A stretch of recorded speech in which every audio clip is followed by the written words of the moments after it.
সত্যি হয়ে গেছে। আবে দেখেন দেখেন, আল্লাহ এটা আপনাকে এখন প্লেটে উঠে দিব, আপনি খাবেন। হ্যাঁ, এটা খাওয়া যাবে। এই যে চলে আসলাম আমি ডিম নিয়ে, এখন এক্সপেরিমেন্ট করেন। ধন্যবাদ।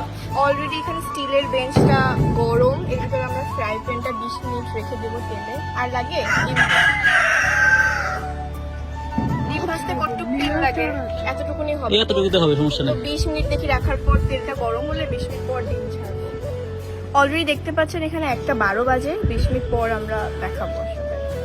আচ্ছা, এখন বাজে 1:47, মানে আমরা 1:12-তে দিছিলাম, 35 মিনিট হয়ে গেছে রোদে। এখন ওই যে আমাদের ফ্রাই প্যান অনেক গরম হয়েছে। একটু হাতে দেখো তো কি অবস্থা। অনেক গরম, একটা ডিম যতটুক লাগে ওরকমই আছে। ট্রাই করি, চলো কি মনে হচ্ছে ভাজবে? হবে হবে। ওকে, ট্রাই করো। আচ্ছা, আমরা ডিম ছাড়বো এখন, দেখা যাক কি হয়।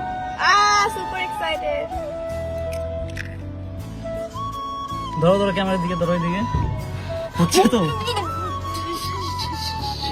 হচ্ছে। কি মনে হচ্ছে, হবে? আচ্ছা, আমি দেখাই একটু ভালোভাবে দেখেন। মোটামুটি ডিমের সাদা অংশ পুরোপুরি ভাজা হয়ে গেছে, মানে তেলের পরিমাণ একটু বেশি হয়েছে, যার জন্য একটু এখনো ইয়া করতেছে।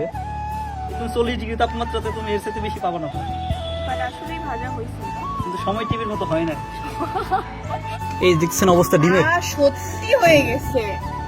আবে দেখেন দেখেন, আল্লাহ একটু আগে 5 মিনিট রাখছি কেবল রোদে। দেখেন এটা সত্যি একটা, মানে কি বলে, আপনি এটা দেখেন, এটার কনসিস্টেন্সি দেখেন। এটা উল্টানো যাবে। মানে এটা আরেকটু হলে উল্টানো এটা উল্টাই দাও, ওই যে ইয়াতে ফ্রাই প্যান ফ্লিপ করে না, ফ্লিপ করতে পারো তুমি। রাহুল বাবা নষ্ট হয়ে দাও। ডোন্ট এখন হবে না, তুইও পারবি না, সর। ফ্লিপ করতে পারবো না, হবে না। অনেকখানি হয়ে গেছে। এটা অনেকটা শক্ত হয়ে গেছে, দেখেন। জাস্ট এখন একটু সময় রাখলে একটু আরো শক্ত হলে এটা উল্টানো যাবে। খুবই ভয়াবহ অবস্থা, আমিও ফ্রাই হয়ে যাচ্ছি এখানে। এটা আপনাকে এখন প্লেটে উঠে দিব, আপনি খাবেন। হ্যাঁ, এটা খাওয়া যাবে, বাট লবণ কিন্তু দেইনি। লবণ দেওয়া হয় না, সাথে কুসুমটা রয়ে গেছে এখনো।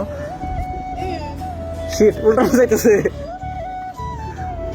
এটা না, এটা না। এখন মানে এই অমলেট করে, হ্যাঁ। যে কি একটা করে না, ওটা করে এর ভিতরে নুডলস ছেড়ে দিলে হয়ে যাবে। দেখতেছেন, মানে খুলনার রোদের ডিম ভাজা পুরো দেখেন শক্ত, এই যে এই পার্টটা পুরো ডিম।